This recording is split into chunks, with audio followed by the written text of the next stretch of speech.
Did Josephus really mention Jesus? Really? I know this is what the scholars have said, and that is now the consensus opinion. But the logic says otherwise. We only have to really look at and analyze the text. Now, why is this relevant? It is relevant hugely because he is the main Jewish historian and he stands outside the Bible. If Josephus were to have mentioned Jesus, this would be big evidence of his existence. We can see, therefore, why people who want Jesus to have existed in history would want him to have mentioned Jesus. But let us not worry about people's intentions, and let's just study what the text says. Hello, and welcome to Faith in Logic. I'm Tanna Oka. I have a degree in philosophy, and I attempt to explore historical topics using a purely logical analysis. Don't forget to like, subscribe, and hit the notification bell for new content. Now, there are two areas where Josephus apparently referenced Jesus in his book or in his work, Testimonium Flavianum, books 18 and 20. The first text in book 18, most scholars agree it has been tampered with by Christians. Mythicists, or those who think Jesus never existed, disagree. They say all of the text is an interpolation or forgery by Christians. We will examine both claims. First, let's look at the text in book 18. Now, there was about this time Jesus a wise man, if it be lawful to call him a man, for he was a doer of wonderful works, a teacher of such men as received the truth with pleasure. He drew over to him both many of the Jews and many of the Gentiles. He was the Christ.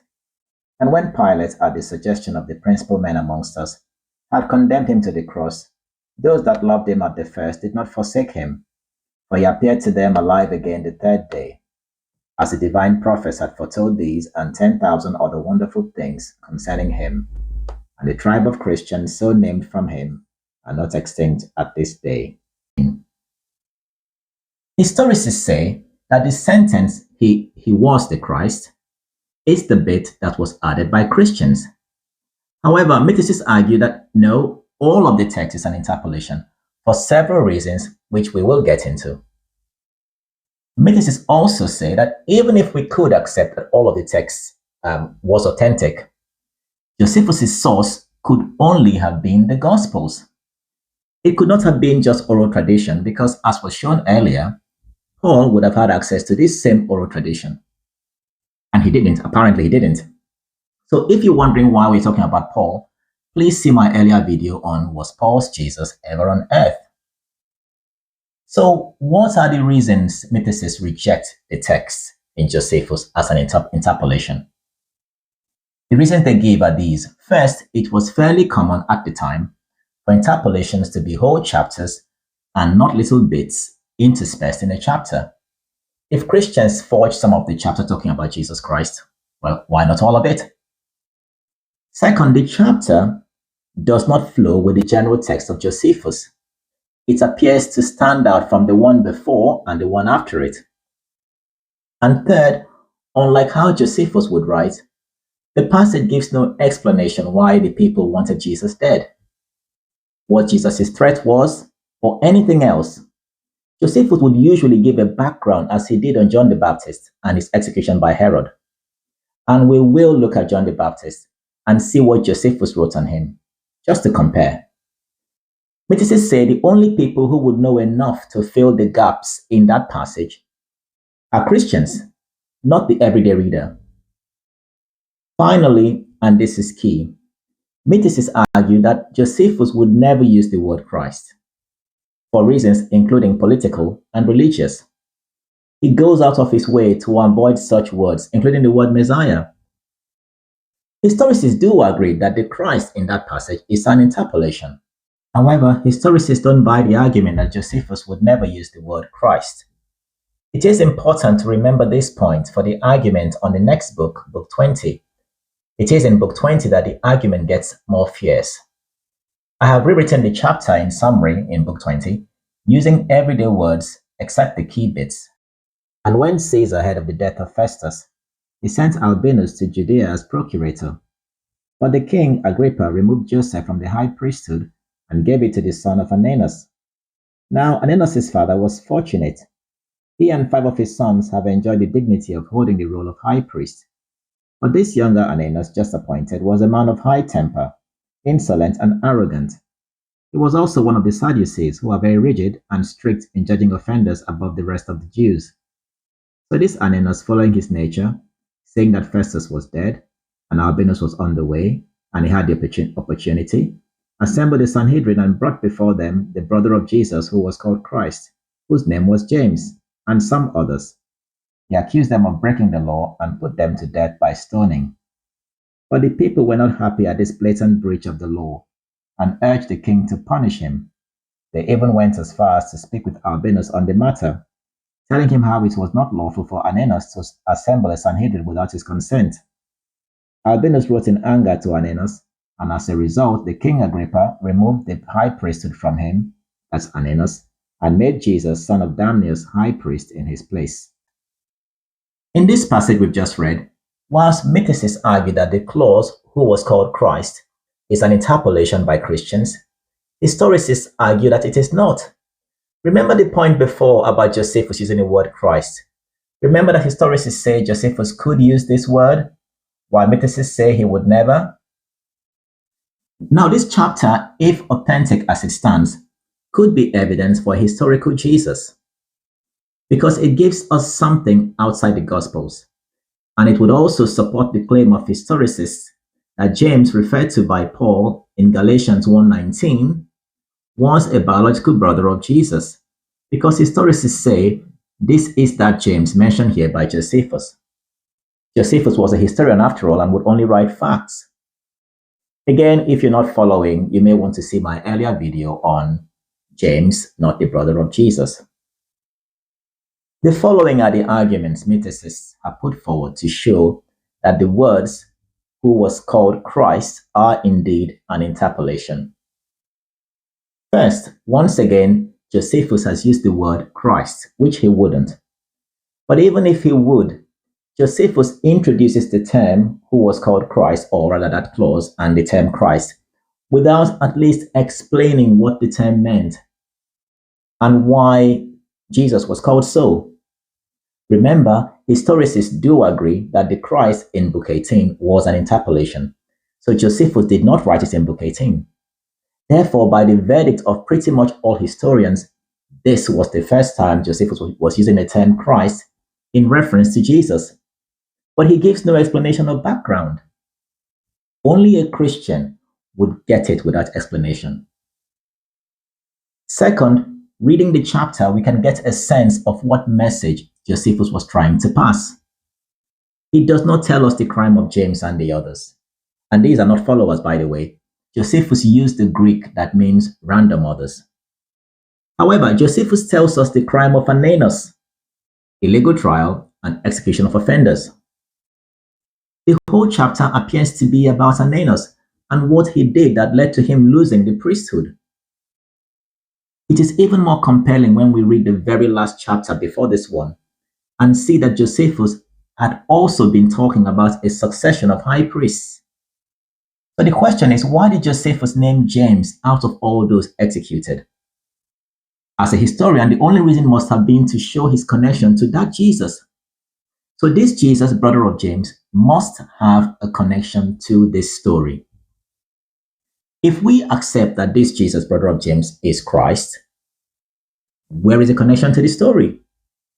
Why does the reader need to know that James is the brother of Jesus Christ?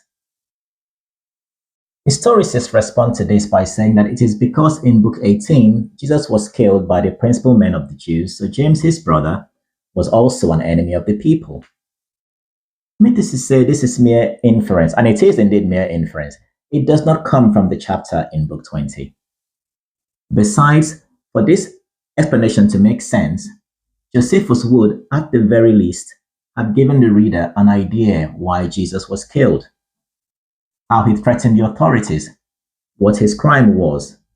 He would have done that in Book 18. But Josephus not to do that, to leave the reader blank, and then expect the reader to infer that a connection to Jesus Christ got James and these random others killed, without even saying what they were accused of, that is not up to his known standard. Mythicists repeat that the only people who could make such an inference without being confused are Christians. Secondly, the others killed with James are not shown to be in any way connected with James. They are just random others who may not have been Christians. So why would Josephus bunch them up with the brother of Jesus Christ if Jesus Christ and Christianity had any connection to the story? This would be very shoddy historical reporting and not representative of the style of Josephus. We only have to compare with what he wrote of John to see his style. This is what he wrote of John the Baptist. Now, some of the Jews thought that the destruction of Herod's army came from God, and that very justly, as a punishment of what he did against John that was called the Baptist. For Herod slew him who was a good man, and commanded the Jews to exercise virtue both as to righteousness towards one another, and piety towards God, and so to come to baptism, for that the washing with water would be acceptable to him, if they made use of it, not in order to the putting away of some sins only, but for the purification of the body, supposing still that the soul was thoroughly purified beforehand by righteousness. Now when many others came in crowds about him, for they were very greatly moved by hearing his words, Herod, who feared lest the great influence John had over the people might put it into his power and inclination to raise a rebellion, for they seemed ready to do anything he should advise, thought it best by putting him to death to prevent any mischief he might cause and not bring himself into difficulties by sparing a man who might make him repent of it when it would be too late. Accordingly, he was sent a prisoner out of Herod's suspicious temper to Machaerus, the castle I before mentioned, and was there put to death. Now the Jews had an opinion that the destruction of this army was sent as a punishment upon Herod and a mark of God's displeasure to him. You can see the secular style of Josephus. He introduces a theme, the Jews believing Herod lost due to a crime against John. Then he tells the story complete with the works and nature of John and what John's threat to Herod was. And finally, he closes with how this links with his starting theme. If we relate this style of writing to that of Book 20 and take out who was called Christ, mythicists argue the chapter now fits with Josephus' style. First, we see another Jesus, then Damnius, or son of Damnius, getting the office of high priest after Ananias was removed. Mythicists say he is the Jesus whom Josephus called brother of James. With him as that Jesus, the story makes complete sense as it stands. The opening theme is how Ananias became high priest, a continuation from the previous chapter on how his predecessor achieved and lost the priesthood. Next, we have a story about Ananias and how he illegally set up a trial and executed offenders. Of the offenders, only James is named, simply to show his connection to a Jesus. Then a Jesus Ben Damnius becomes high priest in place of Ananias when justice had been done. Mythicists argue that it follows Josephus' style, and it makes sense to see that Jesus Ben Damnius was the brother of James.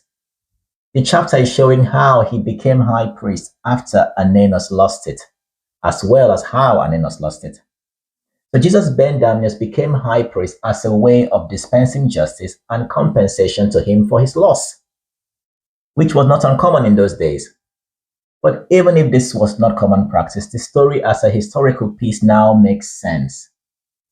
The focus of the story from the previous chapter is on the succession of high priests. So a random connection between one of the victims, James, and a Jesus has to be linked with the outcome and focus of the story, which is showing how Jesus Ben Damnius became high priest. With these arguments, mythicists rule out Josephus as having made any reference to Christ or any reference independent of the Gospels, and so his writings cannot be used as a valid point of argument.